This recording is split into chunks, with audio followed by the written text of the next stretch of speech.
Hello and welcome back to another video, and today, as you'll have seen by the title and thumbnail, we're finally taking a look at the Moto3 class in the 2022 mod. It is finally finished.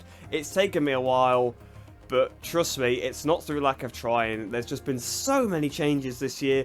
I've been trying to do it in a much better way than previously as well, so it looks nice and clean internally and externally. So that's why it's taken so long, but the Moto3 class is finally done, so let's dive straight in and take a look. So then, first of all, of course, you've got Yama Masia, nothing changes there, but if we go onto his teammate, we've got a new face, Daniel Holgado.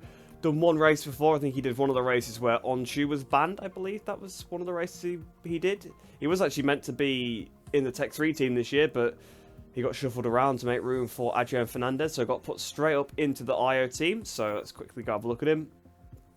So the number 96 on the front there, Scorpion helmets. You'll see this a bit of a theme through this episode that a lot of the riders don't have actual leather logos at all, and that's just because it'd take way too long to actually create custom leathers for every single one with the right branding. So I plan on updating it. I think before MotoGP 22 is out, definitely the leathers will all be updated, don't worry about that. But for the release, I didn't want to push it back any further because we're already so late, and the Grassini livery is even out now, so the mod is already outdated, it's not even released. It is going to still release with the Flexbox livery because, again, I just don't want to push it back because it becomes a compounding issue if you do that. You then miss another livery and another one. So I'm going to put it out with the Flexbox livery and then update it after. But that's nothing to do with Moto3 anyway. So moving on to the next team then, the Leopard team. So of course, Dennis Foggia came so close to winning the World Championship in 2021. I'm sure he'll have another crack next year, but we're not looking at him. We're looking at his brand new teammate Tatsuki Suzuki. So he's finally moved away from the 658 team where he has been for a very, very long time. Again, another thing that will be updated in an update is his helmet. I'll make a Leopard helmet, but there wasn't one made for the RI already, so again, I just knew it would take too long to do that, and I'm just doing everything I can to get the mod out as quick as possible, so it's not out of date, basically.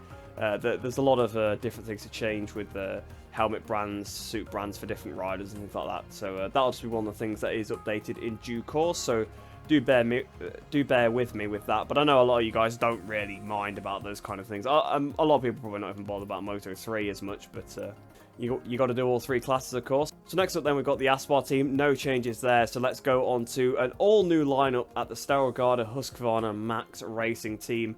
A pairing that have been together before in the Petronas team a couple of years ago, Ayumu Sasaki and John McPhee. Of course, first let's look at Sasaki. So number 71 right on the front, just taken straight off of the Tech 3. It's still a KTM bike at the end of the day. Again, he's one of the riders that doesn't have any suit logos, but again, that is something that I do plan on updating. It's just to get them on out, just so I don't fall even further behind. And on to John McPhee. Of course, Alpine Stars, so you can just use the custom suit or even Fenati's suit, or Fernandez's actually as well, because they both use Alpine Stars in this season. And that's John McPhee then back onto a KTM technically for the first time since he was in the CIP team, I think. So it'll be interesting to see how he gets on in that. So next up then, we've got the Avintia Esponsorama team, another all-new lineup. That's a bit of a theme. There's quite a lot of teams that have got completely new lineups. We've got Elia Bartolini and Matteo Bertelli, two of the Valentino Rossi proteges. And they both look pretty similar in game, to be honest. Obviously, the same suit brand, same helmet brand, same glove brand, same boot brand, everything exactly the same. Just the rider numbers on the front of the bikes, basically the only way to tell them apart. So obviously the number 22 there for Bartolini. And then Bertelli, the number 18. Quite difficult to see the bike, the number on the bike actually, because it is black, but that's what his number is like in real life. That's what he used when he was in Grand Prix for I think just a one-off appearance that he did, so that's why we've got that. So then on to Tech 3 now. Dennis Onshu staying put yet again, but he's joined by a different face, this time Adrian Fernandez. As we said, of course, that's why Holgado got moved around, and I think this is something to do with what's in Raul's contract for his MotoGP ride, that his brother will get a ride, so he's been placed in Tech 3. So once again, just take the number straight off his Husqvarna and stick it on the Tech 3 bike. So basically him and Sasaki have just done a straight swap, as it turns out. Which is not something I expected to happen, to be honest. But there you go, that's Adrian Fernandez. Moving on to the Snipers team, we've got Mino, nothing changing there. and then Sura alongside him, which again I'll quickly show, but it is something that was in the Project 21 mod, of course, because it was a change during the 2021 season. So that's Snipers then. On to the 658 team. Of course, there is one new rider at this team, not Fallon. Fallon was there last year. It is Ricardo Rossi, obviously replacing the outgoing Tatsuki Suzuki, who we previously saw gone to Leopard, so let's go have a look at him. I've got to say, his number style actually suits the team quite well, I think. Again, obviously another rider without the logos, but again, I'm not going to keep saying that. Well, I probably will keep saying it every time because it's me, and you guys know that I do that. But yeah, it will be updated in due course. Don't worry about that. A lot of the riders are changing brand anyway, so it would have been a real waste of time to make a suit for one brand if they then changed anyway, because it would still be wrong. So may as well do it this way. It's a bit more efficient. But that's the 658 team then. On to the CF Moto Racing Prusel GP. So CF Moto, a Chinese bike manufacturer, are coming into the Moto3 class. Similar deal, well, the exact same deal as Gas and Husqvarna. It's a rebadged KTM. That's all it is. But it is a CF Moto, so technically this is the CF Moto factory team now. As you can see, the livery, I've just left the same. I've just took the KTM logos off because, well, I don't know what they're going to look like next year, and that's the only thing I can do really, is take the Moto3, not the Moto3, take the KTM logos off the bike. And internally, if you do plan on modding on top of this mod, they have their own folder now, just like the Husqvarna and the Gas. So that's Artigas, and on to Carlos Tata, moving from the Avintia team, of course, and obviously Artigas was moving from the Leopard team. See, Tata actually does have his suit brand there. I think I actually made his because I already had the Prusel suit made from scratch for Salach for the Project 21 mod, so it was actually quicker to make him a Makna suit than it was to make the one without the logos on. So that's why Tata is a bit of an exception to this rule, because, well, it was actually quicker for me to do that because I previously made the suit from scratch. So then, moving on to the CIP team then, and obviously Kaito Toba staying put. But now, instead of Maximilian Koffler, we've got Joel Kelso on the other side of the garage. He did a few races in 2021, actually replacing, I think he was replacing Koffler when Koffler was injured, but it could have been Toba, I'm not 100% sure. But it was definitely the CIP team he was with, as you can see from the picture, because that's the 2021, that's from the 2021 MotoGP website. So we have a look at him here. Once again, obviously the same thing with the leathers. Got the number 66 Kabuto helmet as well. That seems to be becoming a little bit more popular. As of late, I think Remy Gardner's actually swapped to that for 2022, so that's something else I've got to change now, but again, that's not going to be done before release. But that's Joel Kelso. Moving on to the Boe Skx team, so no longer Boe our ride after only 1 year. Obviously, I don't know what the livery is going to look like, so I've left it as it is. We've got David Salvador. Obviously, he did a couple of races in 2021. The reason, again, why he's got his suit brand was both the suits for this team were already Vicross, so again, it was quicker to do this than it was to actually make the one without the logos on. But either way, his teammate then, David Munoz. I think he's actually too young to start the season because his age is 15. All the ages and stats are updated to the Friday of the Qatar is the date I did it by, so I think David Munoz won't be in the first race of the season. Probably will be in the second or something like that, but he'll miss at least one race because I think he's too young. I think he's still 15 years old and he's not a junior world champion. So yeah, Munoz will, I think, will be on the sidelines for the first race or so. But that is Munoz. And then up next, I know a rider a lot of people have been looking forward to seeing in Moto3. Mario Aggi, of course, in the Honda Team Asia team. Let's have a quick look at Mario Aggi. Again, another rider that's got the correct brand because this team uses that brand exclusively, so him and Foressato both have those leathers. So the number 64 on the front of Aggi's bike, as same font as you'll see in real life for him as well. And then alongside him, as I previously mentioned, is Foressato. The picture for Foressato is not great. I think it's quite an old one by the looks of it, but again, it's quite difficult to find these junior riders, especially since I think the highest level of competition he's ever done is the Asia Talent Cup, so you only get a small sort of cropped picture for those, so that just wouldn't have worked for the menu. You can see we've got the number 72 on the front, so you know, we'll probably be repping him behind the scenes. Although he did steal my number, so probably not so happy about that. And I can say that because I'm older than him. Usually I can't say they stole my number, but this time I can. But anyway, on to the next team then. So it's a completely brand new team. So this line here, this last row, is completely new teams. So first we've got the MT Helmets MSI Race Tech team. So we have a look at Ryusai Yamanaka, of course using KTMs. I think that's confirmed. They use KTMs in CEV, so it's fairly... it's not much of a leap to assume that they'll also use them in the main World Moto 3.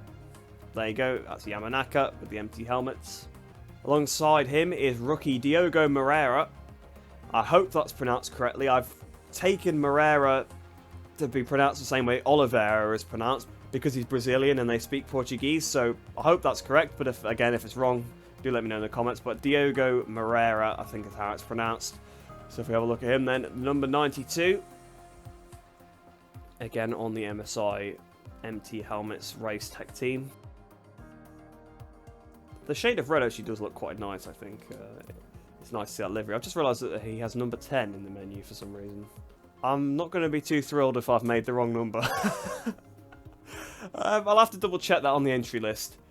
Hopefully that's a mistake in the database and not on the texture, because I do not want to have to make him a new one. Oh dear. Oh, I don't think I checked his. Oh well, we'll brush past that for now. And we'll go on to, probably, for me, the most exciting team to see in Moto 3. And yes, that is bias, 100%, because we have got a new British team coming into Moto 3. The Vision Track Racing team ran by Michael Laverty with two young British riders. So Scott Ogden on one of the bikes. You can see here, number 26. The Vision Track Honda. And then alongside him, Joshua Watley. The number 70. So they're both in CEV last year, I do believe. Scott Ogden, I think he actually won a race or two in CEV, so he's definitely he's definitely quick, and hopefully we'll be able to see him at the front on that bike, because it is the ex-Petronas team, effectively, in terms of the equipment and I think some of the personnel. So it should be a well-ran team. The bikes should be pretty good, up to a good standard. They got good management there, so yeah, it'll be interesting to see how the Vision Track Racing team gets on. I mean, it'll be interesting to see how all the teams get on, but obviously for me being British, I'm particularly interested in this team. And then finally then, onto the MTA team. So we've got Stefano Nepa and Ivan Ortola on that team. So if we have a look at Nepa first of all. So a rather plain looking livery really, but to be honest, that's actually what their livery looks like in CV pretty much. White with a bit of a black stripe. Obviously, there probably is some more sponsors, but again, I didn't really have time to create an entire livery for it, but you can tell it's the MTA bike. I think it looks quite nice as well, actually. I think some of these simplistic ones I quite like, actually. But that's all the riders then. We'll look at the teams. Obviously, nothing literally has changed for any of them except those three at the bottom. The only other one is the Prustal GP team. Again, I've removed the KTM logos off the suit on the menu, so that's about it, really. But if we look down here, you can see got the correct leathers and the bike renders for all of those teams. And MTA have got the red arms, because that's something they have in real life, so I thought I'd at least mirror that in the game. So there you go then, that is the Moto 3 class. I will quickly do a race as well, but first of all, I will quickly show something. Whilst we're talking about official teams, I remember to remove the NTS logos off of the suit. I said in the last video I wouldn't know if I'd remember to do it or not, but I did. So there you go. Just to prove that I did do it. So then, we are going to do a race. I think I'm going to play as Mario Agi, because again, that's something that a lot of people would like to see. So we're going to play as Agi, and yeah, I think probably Jerez. I'll probably stick with that actually, because they're more likely to test the Jerez Moto 3. So then, we'll head into the race, and I'll see you down on the grid. So then, we've got Sergio Garcia on pole position, alongside Yama Masia on the front row. Wondering where Fogger is. He's probably third, because I've actually improved his performance a little bit as well. Of course, there is some performance tweaks. Well, we've got Sasaki 4, so it's not showing us third place. So I'm going to assume that it is Fogger, because it's quite likely that it is. We're all the way down in 30th position. Mario Agi starting from the back of the grid. Only doing 3 laps, but it is Moto 3, and the AI in this game are not very good on Moto 3. So it should be a good little battle. We should be able to get quite high up. So let's get this race started then. And then we can get a good view of all the bikes as we try and get past them all. Foggia is third place, so I was correct with that. There we are then. Turn down the traction control. Power mode 3. Waiting for the lights to go here at Jerez. Lights out and away we go. Oh, a bit of a wheelie off the line, but it's been a good start. We've already passed our teammate. We're passing a lot of riders. Passing Adrian Fernandez. Past Guevara. Past, well, I was going to say past Ogden, but we weren't really up the back of him yet. But we're going around the outside of Ogden. A few riders wide. One of them being fell on. There's been a crash. One of the MTAs is down. I think that might have been Stefano Nepper. Just realised there's no tyre wear or fuel consumption on in this race. I'll try and not take the mick with the Power Mode 3. We're up the inside of quite a few there. Up the inside, I think that was Josh Watley there. So we're now up into 17th. This is what I mean. We've already dispatched of half the grid. Getting past Bertelli. It's up to 16th place. Oh, I thought we were going to collide then. He's trying to come up. Well, he has hit me up the back and he's gone down. So I probably slowed it down in the middle of that corner a bit more than he was expecting. But I was trying to get a good run. And it seems to have worked because we've got side by side with Onshu. Then we're going to try and get Toba as well. And I think McPhee is just up the road. Oh, late on the brakes. So it's going to hit McPhee at the back. Toba tries to go around the outside, but Toba's a bit wide. Might actually got the inside of McPhee on the exit. There we do. Can I sweep it around the outside of John, though? No, John's got that superior speed on that Husqvarna. But here we go. Got the inside of McPhee. Oh, this is close. Not quite been able to do it there, but he's a little bit wide. I'm on the power again. I think I've got him this time. Yes, I have. Up to 13th place. So next up is Ricardo Rossi. Oh, no, actually, it's no, it's Rossi now. I thought it was going to be Moreira for a second. Thought Rossi was going to get past him. Moreira is actually doing pretty well in this race. I thought I actually slowed his performance down a little bit, but seems like he's doing pretty well because I think he overrides Alcoba. But right on the back then of Ricardo Rossi. Can we get round the outside of him into the last corner? Oh, a bit of contact with Ricardo Rossi. That was completely my bad. That might allow McPhee through. It's not quite. We've got a good exit. Can we try and get him on the run to turn 1? Yes, I think we're going to. So we're up into 12th position now. So that's 18 riders dispatched of on the first lap. 2 laps to go. If we keep at that rate, we'll easily win it. There we go then. Can we try and get Moreira into turn 2? I'm looking at the inside of him. He's left me space. Fair play to Moreira. And there we go, we've passed him. So up into 11th position now. So Carlos Tata in front, then it's Bartolini in front of him. Can we try and get past Carlos Tata? Oh, a bit of contact. I thought I was still behind him. I was going to try and flick it up the inside, but I just ran into him instead. There we go then, through Cito Pons, up the inside. We should have him there. Yes, we do. So we're up into 10th place now. That'll be 9th place pretty quickly, I think, because we've got a really good run on Bartolini as well. And then Sura ahead of him, so 2 of Rossi proteges right next to each other on track. Around the outside of Bartolini, right behind Sura now. Can we try and get Sura? Sura sort of gets out the power, because I think he's going to hit Artigas at the back. So we are now up into 8th place. I don't think we are going to win this one now. Oh, that was so close. We picked up a track limits warning, and fairly so. I thought I was going to lose the front on the grass. Can we get Artigas here? Oh, again on the grass. What am I doing? That was a messy sector. It was definitely a legal overtake as well, but fair play. I kept the power in on the grass. So we've got up into 7th place now. Up next is Suzuki. I don't think I'm going to win this now. I think there's just a bit too big of a gap. But we'll see. We'll see. I think if we do keep the rate of improvement, we might still just win, but it's going to be tough. So Suzuki just ahead of us, and then in front of him is Sasaki. Looks like Mino ahead of him. Then it's Foggia out the last corner, aggressive on the power. Use a little bit of power mode 3, see if I can sort of pull alongside. But it is that Leopard Honda, so we know it's going to be pretty rapid in a straight line. 1 minute 48.7, fastest lap on the race to Mario Aggi. Then around the outside, we've got Suzuki. He's tapped me a little bit, so up into 6th place. Then up next is Sasaki. If we can get Sasaki, we're right on the back of Mino. It is a pretty close pack. Garcia's a little bit ahead, but not an awful lot. I know that I can get a good run on some of these. We're closing right to the back of Sasaki. Almost did what I did to Tata. I'm stuck on the outside of him here, really. I don't think swooping around the outside really works through Cito Pons on the AI, because they tend to drift a bit wide. You're much better to cut up the inside and get on the power early. So there we go, up into 5th place. We might be able to get 4th place here on Mino, because we've got a good run on him, just like we did on Bertelli on the last lap. Sorry, Bartolini, I think it was on the last lap, wasn't it, actually? Bit wide through Danny Pedrosa for Mino. Aggressive on the power. This going to be similar like John McPhee on the first lap. He's going to keep it as we go into turn 7. Trying to hold on the throttle. Here we go, the inside of Mino. It's going to be close. Already did that section better than on the last lap. I didn't go on the grass on the entry and the exit of that corner, so we are a few tenths underneath my lap from the last time. A little bit wide though through Angel Nieto. It's not going to allow Mino quite through. Garcia's actually lost the lead now to Masia because they are battling quite a bit. We could get a podium here. We could be able to get Dennis Foggia through this last sector of the track. On the power, on the curb, up the inside of Foggia. This is close through the penultimate turn. We might be able to get Garcia as well down towards that last corner. Garcia looking for a move on Masia.